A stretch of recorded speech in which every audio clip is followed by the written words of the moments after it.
QSO Today, Episode 283, Ward Silver, N0AX. This episode of QSO Today is sponsored by ICOM America, makers of the finest HF, VHF, and UHF transceivers and accessories for the radio amateur, and by QRP Labs, makers of the popular QCX kit transceiver and a whole host of other kit receivers and parts for the home brewer. My thanks to both ICOM America and QRP Labs for sponsoring the QSO Today podcast. Welcome to the QSO Today podcast. I'm Eric Guth, 4Z1UG, your host. I was looking at the download numbers of previous QSO Today episodes and noticed that some of the oldest episodes are not being downloaded as much anymore. And that makes sense given the number of episodes that now comprise the body of QSO Today interviews. So from time to time, I thought that I would share one from the QSO Today archive. The following interview with Ward Silver, N0AX, was published in February 2015, almost 5 years ago. As Ward's story is not timely and still interesting, I am happy to share it with you again. The show notes this week will contain a link to the original show notes pages for episode 29. You should know that I was able to catch up with Ward this week for a few minutes to get an update on what he's doing now. This audio is at the very end of the podcast after I sign off, so play the audio all the way to the end. And now we'll continue from episode 29. If you are a regular subscriber to the ARRL's QST magazine, then you know that Ward writes a popular column called Hands-On Radio, and has done so for many years. Ward is also the lead editor for the ARRL Handbook, just one of his many books on antennas, electronics, and ham radio.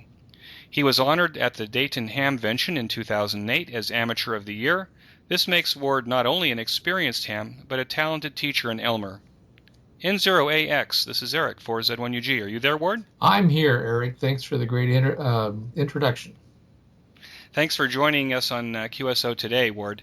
QSO Today is about amateur radio stories, so we'd like to begin at the beginning. How and when did you get started in ham radio?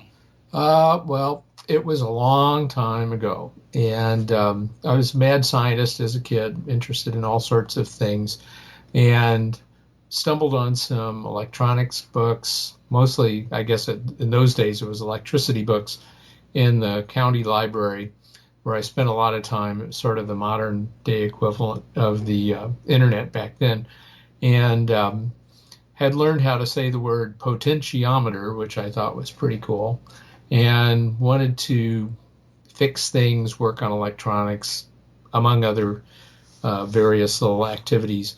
And one day I was wandering around in the magazine stacks, I guess you'd call them, where they had magazines on display. And I looked up, and there was the May 1966 issue of QST. And I pulled it down, and I looked at it. And you know how the movies have these little incidents when somebody opens a book or a box or something, and the light shines up from underneath, and the organ music swells up. It was kind of like that. And I looked at this and I went, well, this looks like a lot of fun. There's a lot of people doing things. And I started, just grabbed every one of the QST magazines and started reading them. And that pretty well launched me. It took a while, several years, before I found somebody to help me learn the Morse code and all that. But definitely about 1966 was the time that I got involved just by stumbling around in the library. And where was that? Where were you at that time? St. Louis, West County, here near St. Louis, a little town called Baldwin, and it was the Lewis and Clark branch of the St. Louis County Library. Mm-hmm. Yeah, I'm sitting here smiling because I remember doing the same thing in those years, wandering through the library. That's how I also found all the stuff that I got into. So let me ask you, so it took a couple of years. So how did you actually find somebody to help you in ham radio in the St. Louis area? Well, in 66, I was 11 or 12 at the time, and in just starting junior high, and didn't really find anybody that knew anything about ham radio until I got into high school. And so wound up hanging out with Bill Legroski, who at the time was WN0DYV, Delta Yankee Victor. And some of the other guys in the high school, we sort of found each other through the math and the science groups. We were all nerds, basically. And Bill today is KJ7PC. Bill Ames is WA0WBJ, a bunch of the other guys. And so we sort of elmered each other. I would go over to Bill's house on Thursday after school, and in theory, we would do our homework, but mostly it involved fooling around in the basement with various bits and pieces of equipment. And he taught me the Morse code, and I guess it took about a couple of 3 months, I suppose, and I was ready to take the novice license. And so we drove over to this older ham's shack, who I'd never met before, a guy named Hart, and he was into radio teletype. Back in those days, that meant big shuttering electromagnetic teleprinters that made a huge racket, and smelled of oil, and he had big amplifiers and all this kind of stuff. So that was an amazing experience. Took the novice test and got licensed as WN0GQP, George Queen Peter. And even with that call sign, which has absolutely no rhythm on CW, I'm a CW guy, it's got all the rhythm of a guy falling down the stairs, but I managed to survive that, and just started banging away on a J38 and HW16 that I wheedled out of my mom. Blew up once during the construction, and Jerry N0AX at the time, WB0DYU, rescued me on that project and got that working. I found out that it's not a good idea to pay no attention to where the leads of power resistors in the high voltage section are.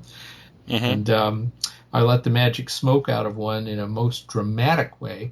But eventually, like most hams, survived it, and got on the air and started making QSOs. Wow, yeah, the HW16 was my first rig as well. What is a J38? J38 is a telegraph key. It's the most common military surplus model that seems like one was made for every man, woman, and child on the face of the earth. Okay. So your first rig was an HW16, and what kind of antenna did your parents let you put up on the house? Oh, I think today we would call it NVIS, but back in the day we called it a crappy low dipole. So I had a 40-meter dipole that was about 15 feet above the ground at its highest point. So I wasn't working a lot of DX, and I could get on 40 and 15 meters, and if I didn't try to run too much power out of the radio, I could get on 80, and I think most of the power was burned up in the RG58 coax, but you make contacts. That's right. With the HW16, did you have the VFO, or did you use were you crystal controlled? Well, in those days, you were required to be crystal controlled. I had a half dozen crystals, had ordered them as soon as I passed the license exam, and had this HW16 and a rack of crystals sitting there waiting for me to get on the air. Later, I got an HG10B, but in the early days, it was all crystal control. So, it's a character building experience. Yeah, I had the San Diego Crystal Bank, Novice Crystal Bank. I was the manager, so I had a big assortment of crystals for my HW16. Oh, I never thought that. That would be great. That was kind of cool. We would use the snail mail to mail the crystals to the other novices. Well, so what's your current rig? I have a couple of TS590s, and really like them. Thinking about getting a K3 at some point. Of course, we're all thinking about getting all sorts of things, but the pair of 590s does the job for me at the moment. I've got a couple of AL80B amplifiers. I'm building an SO2R station. I'm not getting too crazy about it, but I've got a few pieces of equipment that I'm putting together, and a couple of guys that are helping me build it, and we're going to remote it so we can all use it. It's out of town a ways in a nice quiet spot on a hilltop. So we'll find out about lightning protection here, I'm sure, as well. Yeah, absolutely. What is an SO2R? SO2R, I love this jargon that just drops into my speech. Single pop, 2 radio, and that's where you're focusing mainly on one radio, but have a second one going that you can switch into one ear, so that if nobody's answering your CQs, you can tune around on another band and find somebody to work. It's a lot of fun, and if you've done contesting for a while, you know that toward the end of the contest, things sort of get slow, particularly sweepstakes or something where you can only work people once during the contest. And so that gives you something else to do. It's a pretty, it takes some practice, but it really adds a lot to the sport. So that's the reason that you use the 2 TS590s. Yeah, they're good radios. They're not expensive. I got the second one used, and having 2 radios the same means that my brain doesn't have to think about changing radios. All the buttons are the same. Everything's the same. Oh, very good. So how did amateur radio affect the decisions that you made, for schooling and career? So you became a ham in high school. Yeah, I basically dominated. From the point that I got into amateur radio, it's sort of like the QST motto, devoted entirely to amateur radio. I decided I wanted to be an electrical engineer. We had a good in-state technical university that's now the Missouri University of Science and Technology, and they had a radio club, W0EEE, real nice CW call. My joke is that I majored in amateur radio, got my bachelor's in EEE and a minor in electrical engineering, and had a great time. It just taught me all these things about how to build and test and fix and repair and install and all these things that typically you don't get a lot of hands-on experience with until you're out there working. But I got all that in high school and college. So by the time I was out of college, I already knew a lot of things about equipment and systems and all this kind of stuff. It was a big, big help. And when I go out to professional trade shows with an amateur radio booth or something like that, I hear from professional managers all the time that they wish they had more ham radio people coming out of school, because they have all this practical experience that allows them to get started quicker, allows them to contribute to the company faster.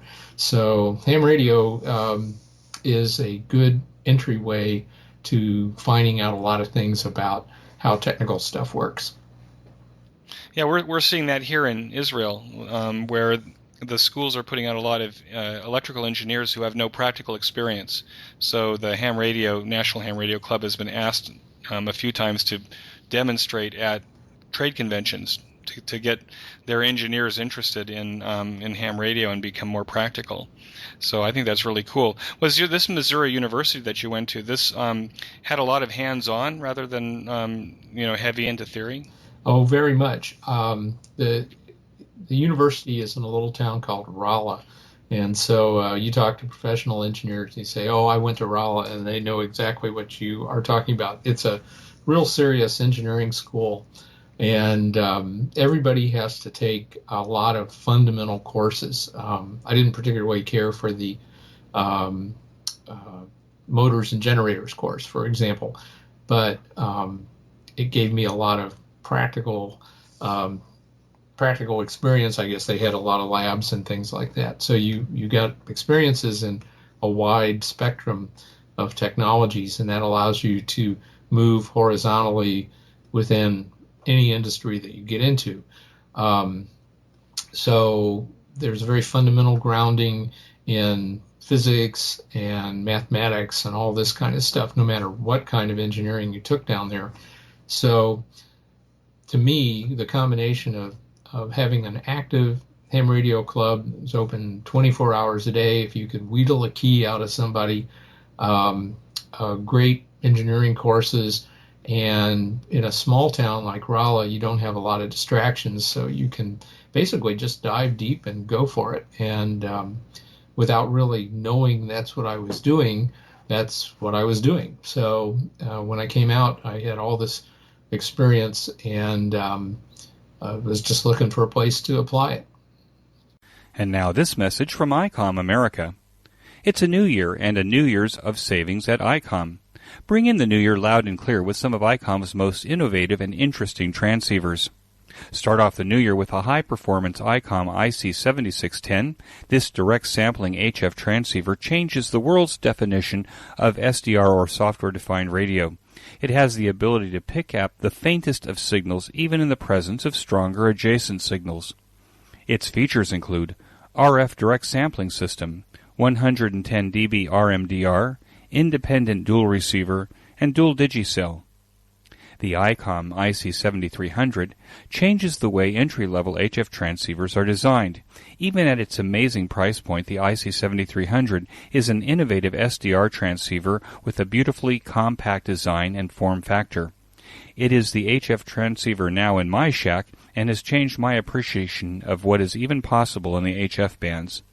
Features include RF direct sampling system, 15 discrete bandpass filters, a large 4.3-inch color touchscreen, real-time spectrum scope, and an SD memory card slot. Finally, the ICOM IC9700 was designed and is built with the VHF-UHF weak signal operator in mind, with faster processors, higher input gain, higher display resolution, and a cleaner signal. The ICOM IC9700 is the pinnacle of perfection for all-mode VHF-UHF and 1.2 GHz transceiver. If your New Year's resolution includes operating moon bounce or meteor scatter, then the IC9700 is for you. Features include a 4.3-inch color touchscreen, dual watch operation and full duplex operation in the satellite mode, real-time high-speed spectrum scope and waterfall display, voice recording playback function in an SD memory card, and it supports CW, AM, single sideband, FM, RTTY.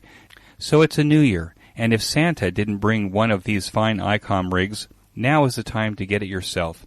So bring in the new year loud and clear with some of ICOM's most innovative products. Check out ICOM's website for current promotions on the ICOM IC7610, 7300, and 9700 by clicking on the ICOM banner on this week's show notes page. And when you buy that new ICOM rig, please be sure to tell the dealer that you heard about it here on QSO Today. And now back to our QSO. And so where did you apply it?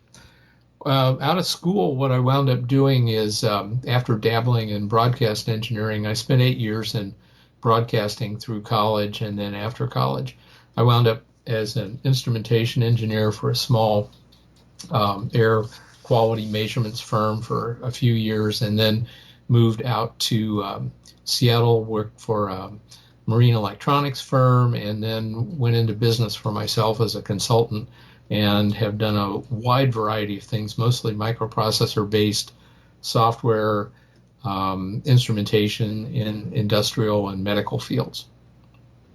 In the marine electronics firm in Seattle, what were you doing there? Were you designing equipment? Or? Yeah, sonar and radar. So it was all microprocessor-based. That was just coming online at the time. And so I worked with ultrasonics, everything from audio all the way up through X-band at radar. And then after I got out of that company, and I worked on everything from printing presses to communication systems. Mm-hmm. And then you became a consultant.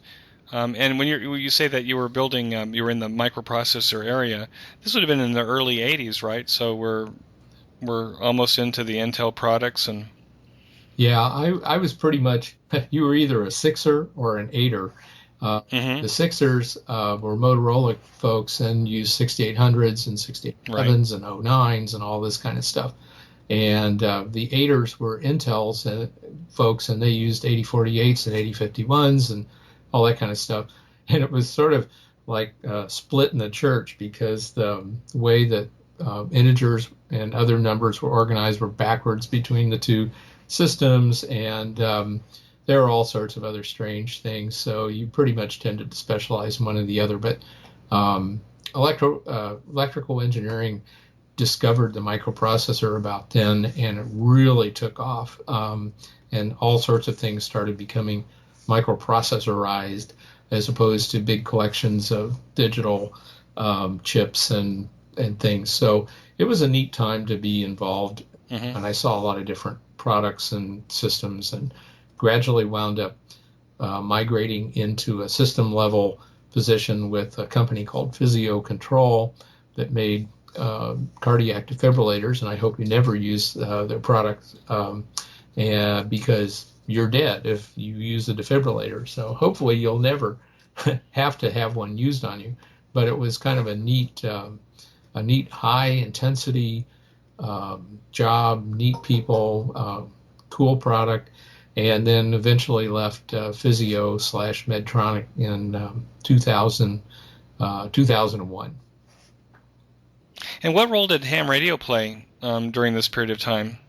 Were you active? I was real active. I had kids in 1984, and so I was off the air. I had twin boys for about 3 or 4 years until they grew up and didn't need total management, and then got active again in about 1988, and had a nice small station on a little island called Vashon near Seattle, up on the side of a hill. And so was very active from there for about 20 years, and then finally sold all that and moved back to the Midwest in 2010. But I was real active DXing, contesting, active in the local clubs, both on the island and in the Seattle area. And pretty much that was my avocation. I picked up mandolin about 15 years ago, I guess, and that's been fun as well. But primarily my hobby stuff is amateur radio. Now I've turned that more or less into a second career. So a mandolin, not the place, a musical instrument, is what you're playing now? Yeah, that's right. I've played a variety of instruments through my life, but finally solidified on the mandolin after picking that up in 19 whatever it was, and I enjoy that. That's a lot of fun. We have a spoof group called the Spurious Submissions out of the band that play at Dayton every year, and we mangle some popular song lyrics. It's KX9X and K4RO and W4PA. The four of us get together, and then we add people like Becky W1BXY and Katie WY7FD and her husband Dwayne WY7FD, and N5OT and K0BJ chime in from time to time, and it's a hoot. We rehearse once a year, whether we need it or not, and then go have a good old time at Dayton, and that's our outlet for musical performances. You alluded a little bit to how ham radio affected your family life when your twins were born, but did it have any other larger implications for life and family? Well, you get really focused on ham radio, and so you're tending to organize your vacations and stuff around it. All of us got our ham radio licenses. Eventually, Nancy got W7FIR. Both boys were technicians and now hold their general class licenses, and they're not active. Nancy and I divorced in 2008, but I don't think anybody but Lowell is still real active, but Webster still keeps his license renewed, and eventually he'll get back around to it. We've gone on various vacations. We went to WRTC in Slovenia in 2000, and then Finland in 2002, and those turned into enormously enjoyable family vacations. If you want to have fun, take a pair of 15-year-old boys to Europe and go through every castle that you see. That can be a real treat for everybody. Sounds great. So what area of the hobby is the most interesting to you now? Well, my background, I've always been interested in the competitive side of it. So contesting is a big thing for me. My I'm on the sanctioning committee for WRTC. I was a founder, along with a bunch of other people, of the WRTC back in 1990 in Seattle. I like the competitive angle. I am interested going forward in coming up with new kinds of competitive events that keep the radio know-how angle at front and center in an environment where now with the internet and remote operating, you can receive and transmit from anywhere, and you basically know where everybody is receiving and transmitting. So it's changed the game quite a bit. I'm interested in figuring out how to still have radio contest in such an environment, and I'm also interested in digital modes, HF digital modes. I'm trying to get set up so that I have all those connected into the 590s, and I can get on those. And I am definitely interested in moon bounce. Just bought a 23 centimeter amplifier, so I have an antenna and I have an amplifier, and now I'm going to get a transverter, and I'm going to see if I can bounce a signal off the old orb someday. Oh, it sounds great. It's a yeah. neat thing. I was just down at Arecibo, and they are the kings. Oh, you went to the national convention down in Puerto Rico. Yeah, the state convention in Puerto Rico. State convention, I'm sorry. Is held in a town called Hatillo, which is not far from Arecibo. So they have an organized tour up there, and the chief telescope operations and spectrum management is Angel, WP3 radio. And he gives a great tour. If you are ever there, like on his QRZ page, he says, contact me. I'll give you the ham radio tour. So you get to see the receivers and all sorts of other things that most people do not get to see or would not really understand without a communication background. Pretty cool stuff. Well, Angel was one of our, I think he was in episode number 2, episode number 3 of the QSO Today podcast. And he was quite interesting, and probably I think he put ham radio in Puerto Rico on the map. He sure did. Pretty much. Yeah, he's a big player in Puerto Rico, and I met many of the other fellows down there. If you get a chance to go to that convention, it's a nice thing to do at the end of January in North America. And Arecibo is part of the tours from the convention. That's correct. They generally organize a trip up there on the day before the main convention. Ward, you've written a popular column, Hands on Radio, in QST Magazine for years, as well as many books on antennas and amateur radio. How did that start for you? Oh, that's an interesting question.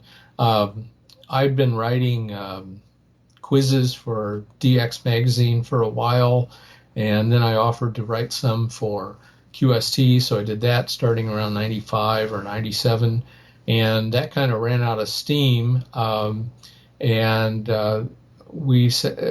was talking with K1RO, who was the publishing manager, I guess you would say, for the ARRL at the time, and he said, "Well, what else could we do here?" And I said, "Well, I've been teaching as an adjunct professor at Seattle University for a couple of years for their EE department, and I've got these experiments that we were doing in sophomore and junior electrical engineering labs. So why don't we try some of that and see if anybody's interested at all in, electronics and building things." And so we came up with the name Hands on Radio. I think it was actually Bob Inderbitz and NQ1R who came up with the name for the column. He said, "Well, we'll give it a few months and we'll see if anybody likes it." And it's been, I think, a dozen years now, or 13 years or something. And plenty of ideas, it's just people contribute ideas, and we're on experiment,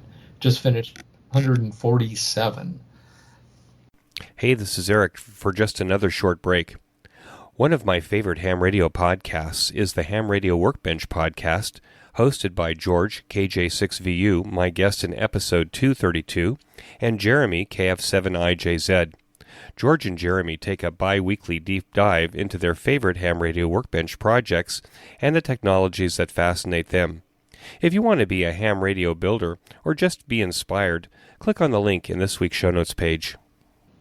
Amazing. Yeah, I love the column because it really reminds me about all the stuff I didn't learn along the way. Well, so you got its start in EE Labs from Seattle U way back when. But then you went on to you've written many books, and I've got the my 2011 ARRL Handbook right here on the desk. It weighs a ton. Yep. Can you talk a little bit about the handbook and what it takes to put that together? Sure. I'll just mention in passing, in 2004, I wound up getting associated with Wiley Press, or Wiley and Sons Publishing, and wrote Ham Radio for Dummies in 2004. So it's one of those yellow and black books that you see. And we just went to a second edition of that a couple of years ago. So that one has been out there for a long time. And in terms of ham radio books, it's really a long-lived book. And it's written for the person who's interested in ham radio or the person who just got their license and is now wondering, well, now what the heck do I do? So it's sort of a little desktop Elmer, and available where finer dummies books are sold everywhere. So that's a good doorway book for any of your listeners who are either interested in ham radio, just getting started, or know somebody who's interested. That's my little commercial plug for the day. Yeah, no problem. I'll put it on the show notes page as well as a link. Okay. Yeah, there's you just type in ham radio for dummies, you'll find it. For the handbook, this was kind of an interesting thing. I mean, when I started out in high school, the handbook was this giant book. It still is, but it had all this amazing knowledge in it, and I would read it over and over again, learning a little more each time. And a lot of us of my approximate age learned a lot of electronics out of that book. And so here I am today. I'm actually the editor of it. I don't write it all, that's for sure. But as the editor, I've been entrusted with this book that meant so much to me as a young ham. So I have this sense of having this responsibility for something that's very important. And I wouldn't say that it's I'll just say that it's very precious to a lot of people. So I'm trying to take good care of it. And in 2010, after writing the license manuals for technician and general and extra class here in the States, Mark said, "Well, why don't you take a whack at the handbook?" And I said, "Well, be happy to, but I really want to change it. I want to strip away a bunch of dead wood. I really do a remodel on it." And they said, "Well, go ahead. What the heck?" And a year later, we had worked it out, and it's now in its modern form, and it got good response. So every year we add projects and pieces to it. It typically takes me about a half a year from the time I get started on it until the time we finish to put out a new edition. And if it's going to be a major rewrite where we add chapters or rearrange things or something, it'll take at least a year. So it's a long-term project to get a 1,350-page handbook whipped into shape. It requires managing editor back with HQ. I still work with Mark K1RO on that, and the whole layout team back at ARRL HQ in Newington. They do great work and keep it all straight. Finds various little things to fix every time, and comes out with a quality product. And when I tell students that the things only cost about $60, they're just astounded, because the textbooks that they get are $150, $200 a piece. And here's this giant book of basic practical knowledge that's only about $60. And so you find a lot of professionals and students and educators that have these things too. Yeah, I think it's a magnificent book. It literally is the closest book to my arm right now, if I want to pull one off the shelf. and I use it all the time. So how would you suggest that that ham radio operators listening to this podcast, how should they use the Amateur Radio Handbook? Well, it always depends on what you're basically interested in.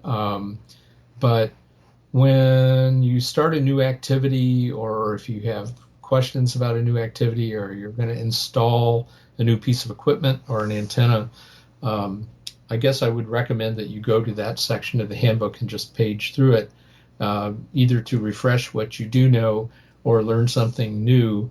And it also helps prevent you from making common errors as well. Every edition, I try to add more practical projects and make it a reference for somebody who wants to open up the book and say, how do I'm interested in this X. How do I do X?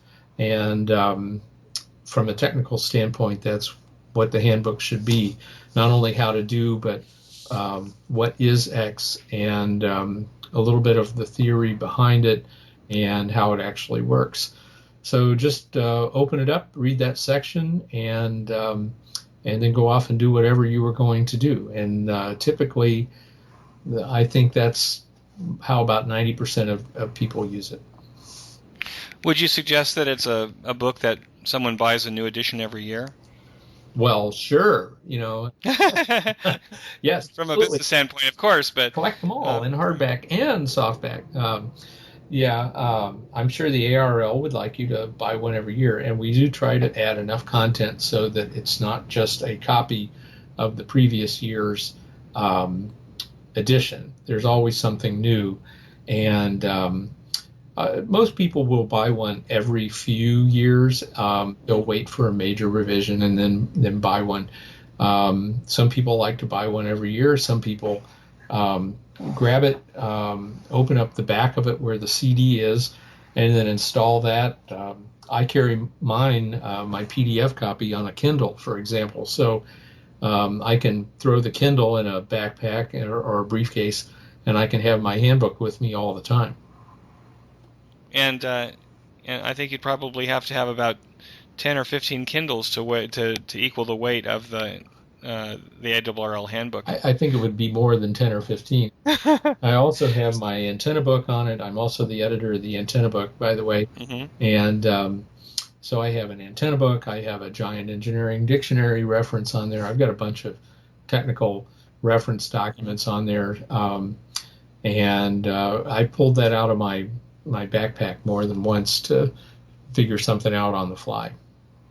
Do you see a subscription model for the ARRL Handbook online? So that do you see that as something that might be, being bashed about at the ARRL in terms of being able to make access to all of the old handbooks and even the new ones available to subscribers?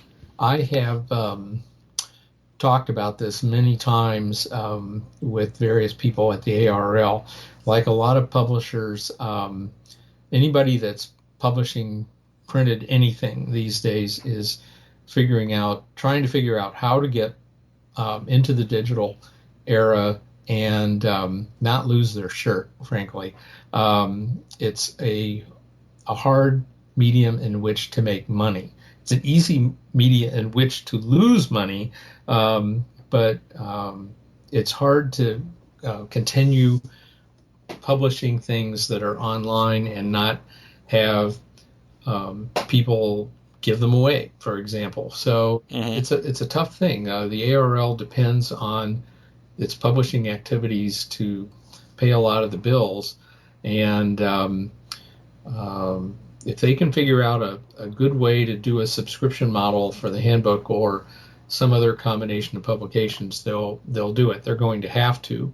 I'm not staff, by the way. I'm sort of a contractor, loose cannon type person. So I advise on a lot of things, but they have to make the decisions and live with them. So I suggest that maybe someday, before too long, they'll try something like a subscription model to one of the handbooks.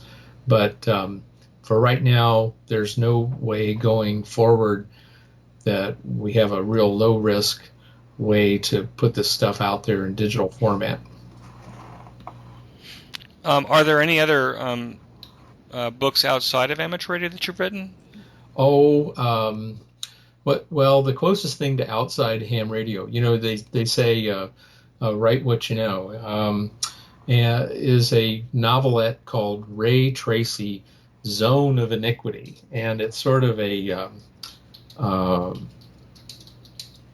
ham radio detective novelette that started out as it was going to be a few months worth of short stories for the Western Washington DX Club Totem Tabloid newsletter, and it turned out to be 19 chapters by the time I got it all done. And that's as close to outside ham radio as I've gotten in terms of actually getting published. For hams that want to write and contribute to whether it's the antenna book or the ARRL Handbook, I'm assuming that that those are the articles in the handbook, for example, are contributed by people outside of the league as well. Is that right? Yeah. If there's somebody that has particular expertise on a topic, I'll try to get them to write a chapter or update a chapter or review a chapter or something like that. Rudy Severin's N6LF has done great work with ground radials and effects of ground, for example, on the antenna book. Alan Bloom, N0AX, has done a great job with the modulation chapter of the handbook. There's a list of people a mile long that have contributed, and I don't claim to know everything at all. I try to collect these folks and then help them tell the story. I edit things if I think things need to be adjusted to fit what I perceive to be the average reader of the handbook. I'll do that, work with them on that. But primarily we look for experienced outside writers. If you want to write for the league, they are happy to have authors. There's guidelines for authors. Basically, you just gin up an outline and you send it in to the editors, and if they're interested, they'll tell you to go ahead or not. And then if you've got real serious expertise professionally on something, contact me directly or contact the league and offer your services to write about a certain topic. We'll find a home for you. Yeah, are there articles in the later, I haven't seen the newest handbook, on DMR yet? No, we have reviewed some of the DMR protocols, things like that, and we're due to add a bunch more in the digital modes chapter. I think about as far as we get is P25, and we have a big section on that. Yeah, DMR is coming on, P25 is coming on. There's some new protocols that are coming out, particularly at VHF, UHF, where we got some bandwidth to work with digital things. The new ham mesh stuff is all really interesting, and the traditional ham radio doesn't have a lot to do with that, but I think going forward that's going to be a major part of amateur radio. Yeah, I would agree with you. I've become a big evangelist since I had Jim Kinter on the QSO Today podcast talking about ham mesh networking. Mm-hmm. And it seems like a great way to use some underused bands that everybody wants to have outside of ham radio. I would love to see much more networking going on. I think it's a neat opportunity for amateurs to innovate, and frankly, it would put a lot more people on the microwave bands than the occasional weak signal stuff, moon bounce, and contesting combined. Plus, it satisfies our mandate to provide public service and is really tapped into what's going on in the communications world today. And now this message from QRP Labs. QRP Labs has shipped thousands of QCX QRP transceivers kits to date. The odds of working another QCX user gets better every day. If you're looking for a satisfying kit experience where you end up with an amazing performing QRP transceiver for under $50, let me say that again, for under $50, then you owe it to yourself to go to QRP Labs. We have many home brewers who listen to the QSO Today podcast. For you, QRP Labs also has parts, filters, enclosures, and other handy devices to make your home brewing experience even better. You can use these parts to either enhance your QRP Labs kits or to beef up your own homebrew designs. Be sure to browse Hand's entire website. Use the link on this week's show notes page or the one in the sponsored section of the QSO Today website to get to QRP Labs to buy your QCX or any of the other fine QRP Labs kits or parts. QRP Labs is my go-to ham radio kit company. It should be yours too. QRP Labs. And now back to our QSO Today. I understand that you're into chasing DX, and that in 2005 you participated in a DXpedition. What did you learn from that adventure? And do you have any advice that you'd give to anyone who's considering a DXpedition adventure? I learned to keep the sail so that the wind fills it.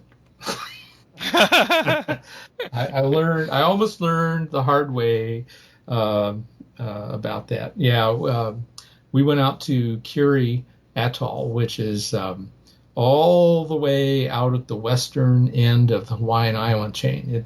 You look on a map and you see Kauai out there at the west. Well, there's about another 1,000 miles of islands strung out along seamounts on the Pacific Ocean floor there. Mm-hmm. And the very farthest one, the last one that can keep itself above water, is Curie Atoll. And that's actually what they call the Darwin Point, which is where coral grows just fast enough to compete against erosion and subsidence of the seamount underneath Curie. And any farther north and to the west, the water's too cold, the coral doesn't grow fast enough.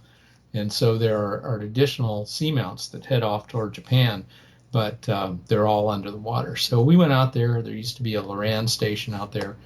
And about a dozen of us sailed out in this little ship called the Machias, and it sounds a little bit like Gilligan's Island. It kind of was.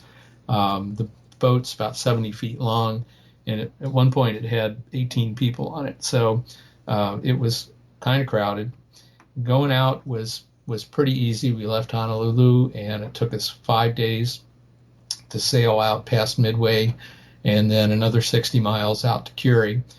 And then we offloaded for a day, which was an adventure of itself, and then spent 2 weeks on the island, worked a whole bunch of people at the bottom of the sunspot cycle, which was kind of interesting, and then turned around and thought we'd just sail right back. Well, sailing right back, you're going right into the trade winds. So we spent 9 days going about 6 nautical knots, nautical miles per hour, right into the teeth of the wind. And so you wound up basically being lifted and dropped several feet about every few seconds for 9 days. And it was not a happy time.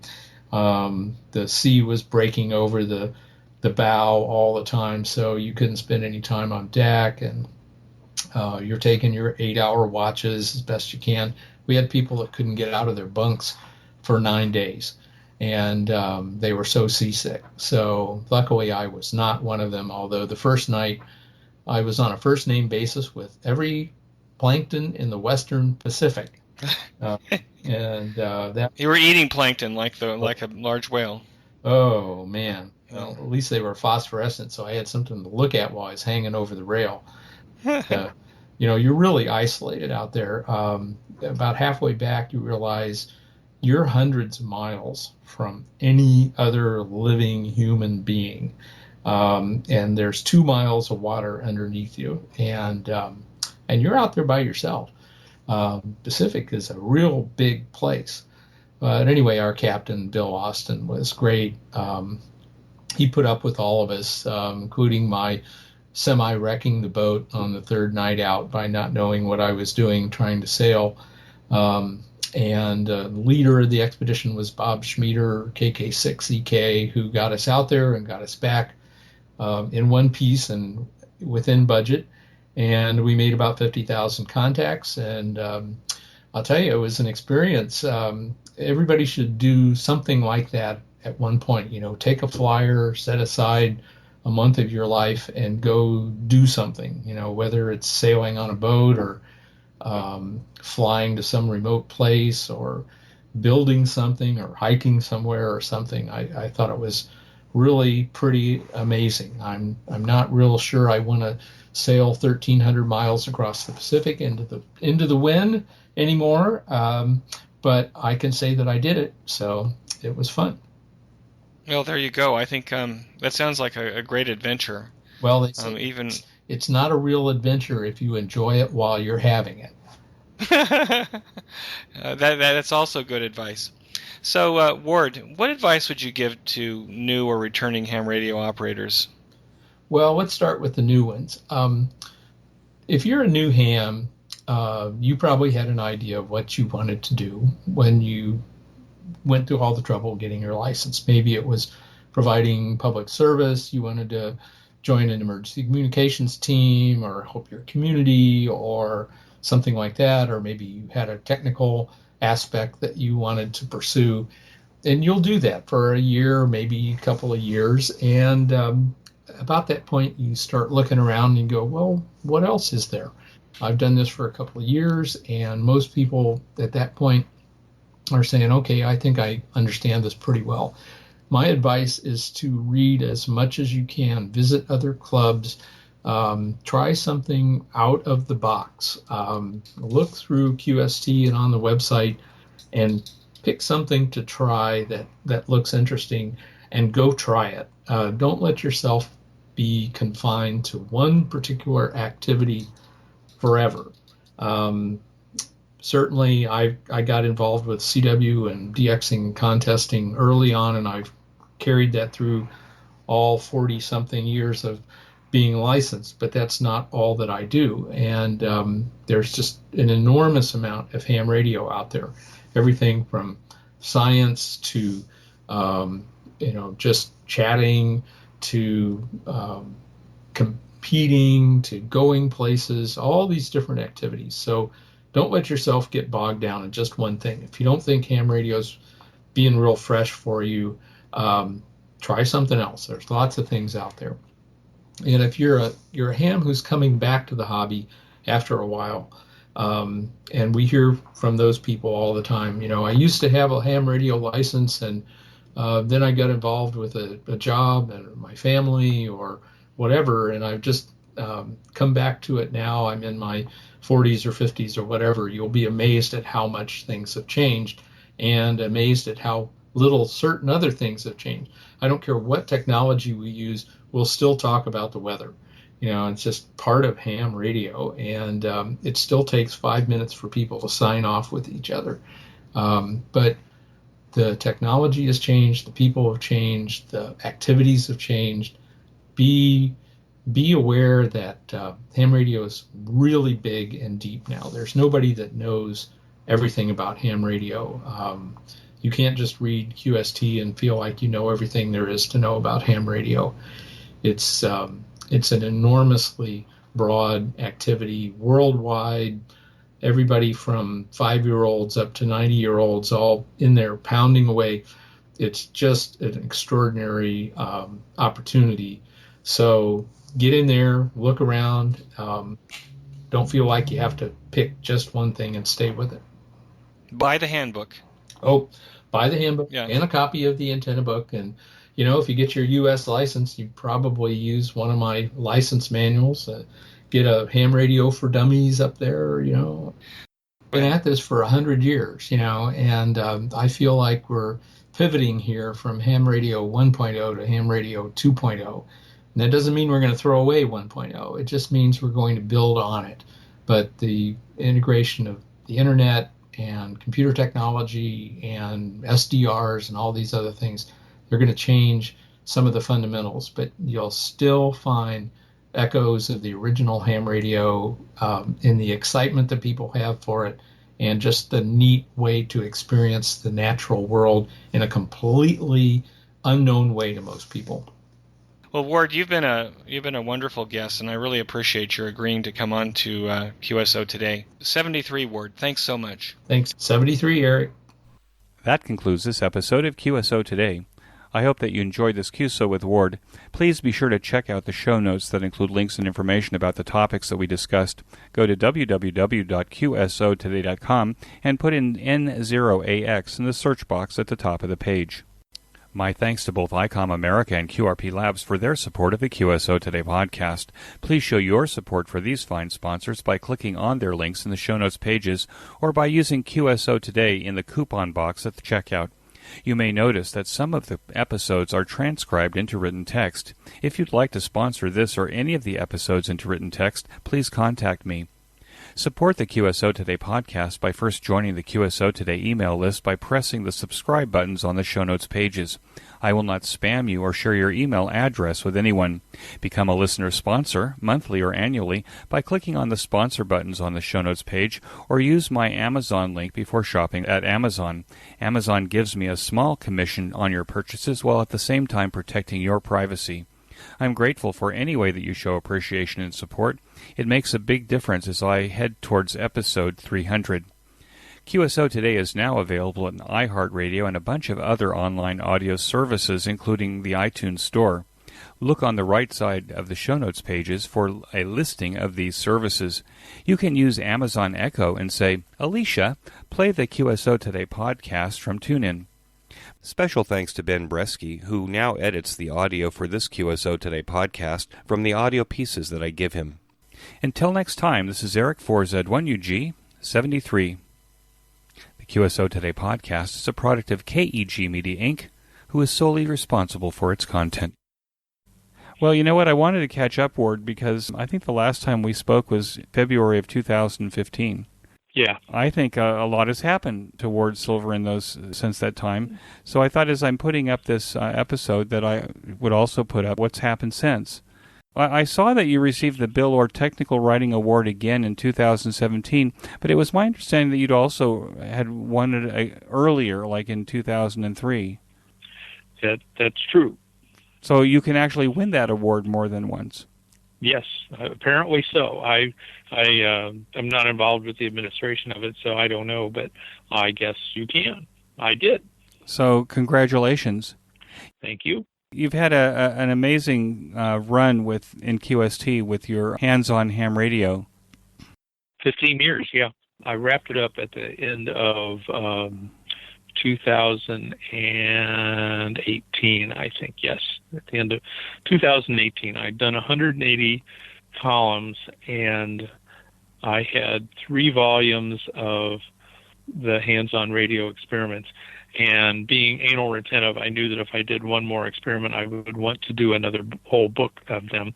And I thought that was a little extreme. So I decided to wrap it up with the 3rd volume and concluded with a couple of columns on Maxwell's equations, which seemed to be a good place to end up. And so that's all done.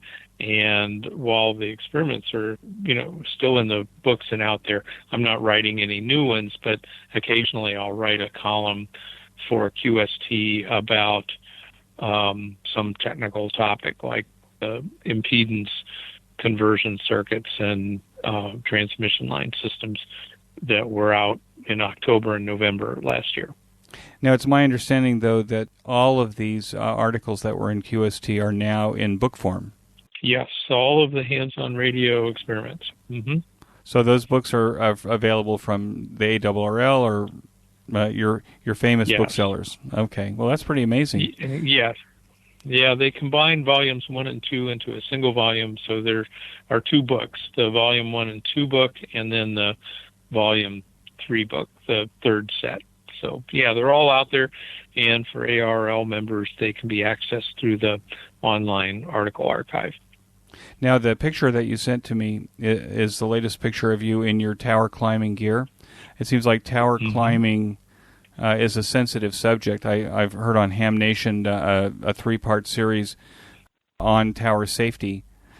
Is there something happening with Ward Silver and tower climbing these days? Are you redoing the antenna farm at N0AX? Well, hopefully nothing is happening to word silver on tower climbing. Yes, I have 3 towers, and I frequently have to go do something up at the top of the tower. That particular day, I was realigning an antenna in the rotator. Just climbed up there and loosened the clamps and turned things around. But occasionally you have to replace a rotator, or maybe I'm putting up a new antenna or something like that. I climb pretty regularly, not like some guys have full safety equipment all the time, don't climb alone, and try to just be careful and go slow and remind myself it's not a race. So far so good. By the way, there's a really excellent video on tower safety by Jim Idelson, K1IR, and the link is on the ARRL website today. So that would be a good thing to alert your readers to go look at if they are not familiar with tower climbing. Now, as a ham with 3 towers, do you have an independent eyes check out your cables and bases and stuff like that too, just to make sure that weather hasn't aged them to the point of being potentially dangerous? Well, I do maintenance every year, and I have a group that operates at the station frequently, and so we'll have a work party from time to time, and in the fall we do inspection. So they go out with one of the tension gauges. It's called a loose gauge. It's kind of an interesting name for a tension gauge, but they'll check all the guy wires, look for all of the guy points being secure, all the safety wires on, all the bolts and nuts are tight, and then I climb the tower, or somebody else climbs the tower, and make sure that all of the guy attachment points are secure, and no terribly rusty things. All the bolts on the legs are tight and that sort of stuff.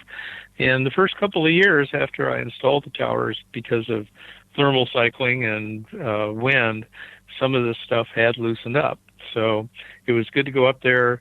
And the old rule is anytime you go up a tower, take electrical tape and your wrenches with you, and just check stuff, and you'll find it. And then after a while, you can get it cinched down, and it won't move or loosen up. But it's good to do that on a regular basis. So owning towers, an amateur radio tower, is actually a big responsibility. I think until these recent, 4 fatalities in the last year, a lot of us probably hadn't thought too much about what tower ownership really means.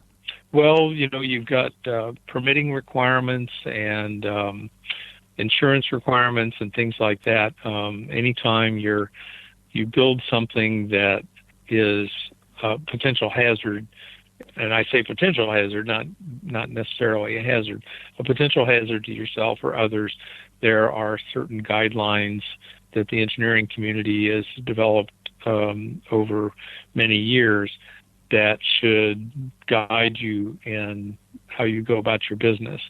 And I know we're all radio amateurs and therefore know everything that there is to know, but it's important to look at people that do know what they're doing and follow their recommendations for materials and techniques and procedures, because those have usually been learned the hard way, and they're not there to make your life difficult. They're there to extend your life and prevent things like towers falling over or onto a house or something.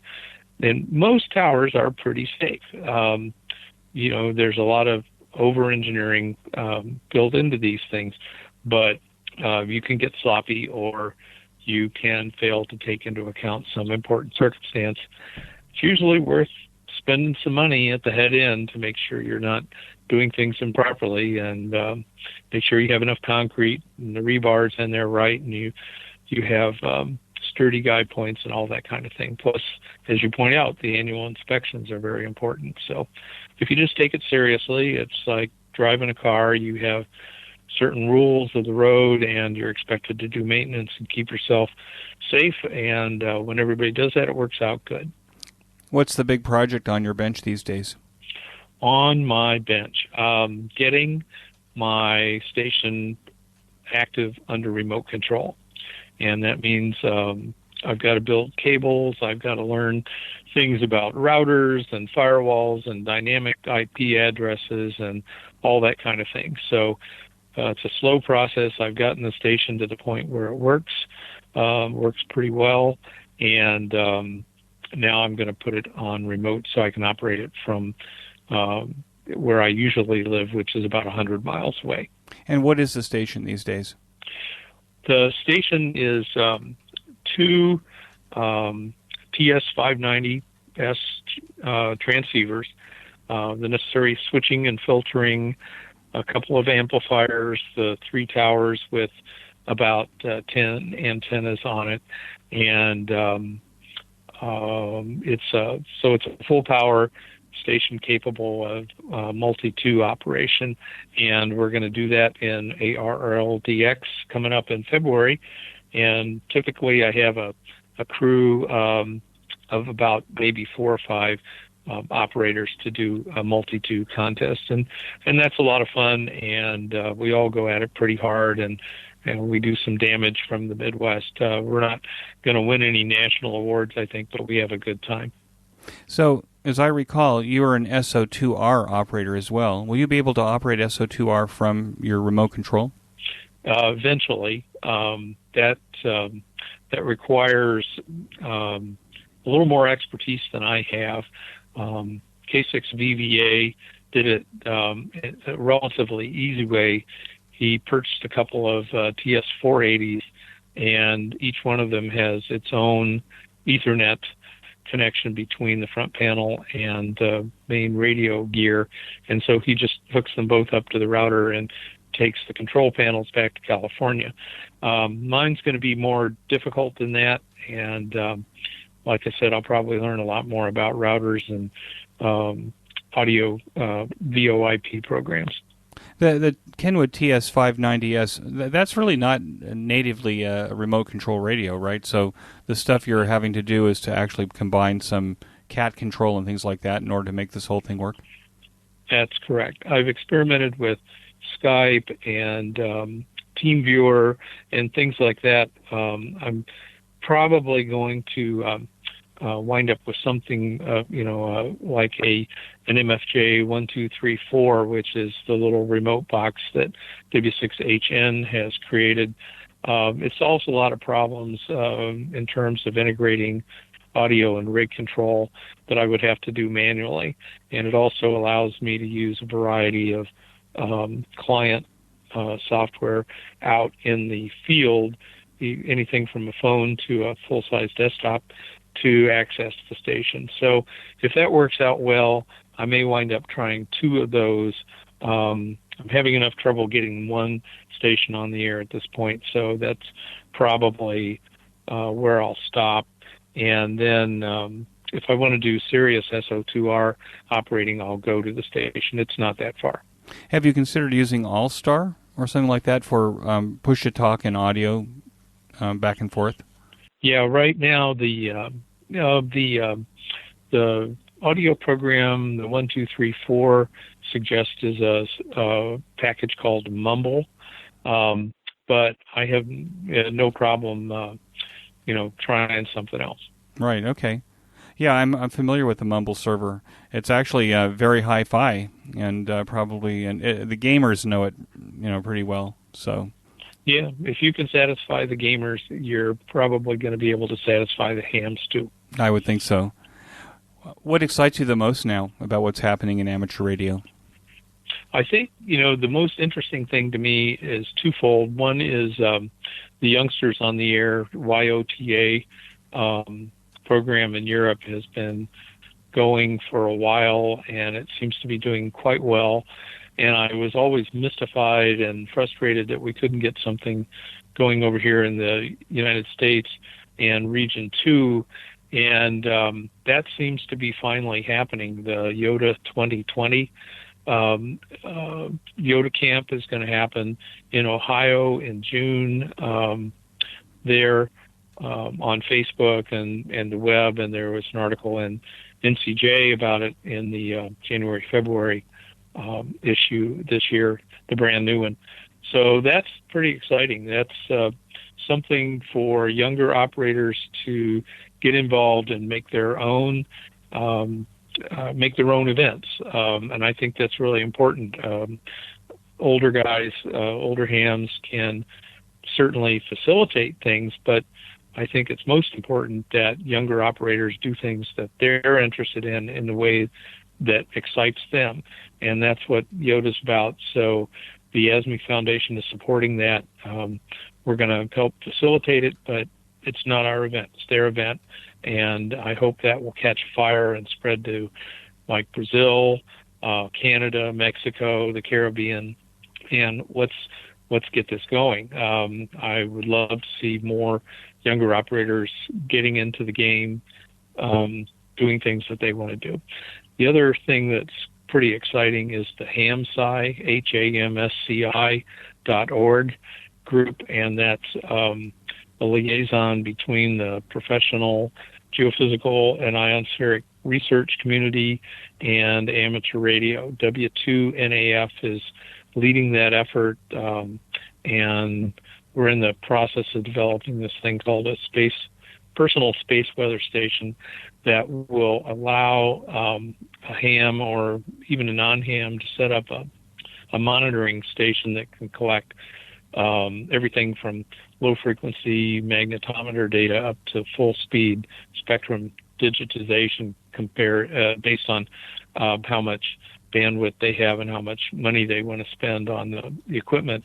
But it will allow the researchers to collect data over a much wider area with much finer resolution than they've ever had before, and so they're pretty excited about that. And they've got an NSF funding grant, and there's some real serious people getting involved. So that's a door that amateur radio's always had open, but has never really publicized over the past 20, 30 years, and here it is coming around again, and I think it has real potential to attract really interesting and interested people in the technical side of ham radio. Yeah, it's a funny thing. I should mention to you that Nathaniel Frizzle and W2NAF was my guest in episode 262, and while we were having the QSO, he received the message in real time from the National Science Foundation telling them that he had been awarded the grant. So that was isn't that great? That was really a cool episode, and I think that that's one of the many exciting things that's happening in amateur radio right now, where you've got this convergence of the scientific community and amateur radio operators with some really cool technology. Is there advice that you would give now that you wouldn't have given 5 years ago to newer and returning hams? Well, to the new people, I'd say don't worry too much about tradition. There's a lot of us out there that have been licensed for decades, and we have a certain mindset about doing things that we like and excite us and really got us into the game. But don't feel like you're bound by that. There's a lot of technology and a lot of interest in doing other things, hybrids of ham radio and something else. Go out, have fun, just tell us all about it, and if it's a good idea, more people will show up to do it. And for those of us that have been out there a while, I say make sure you keep your mind open and don't let new technology frighten you away.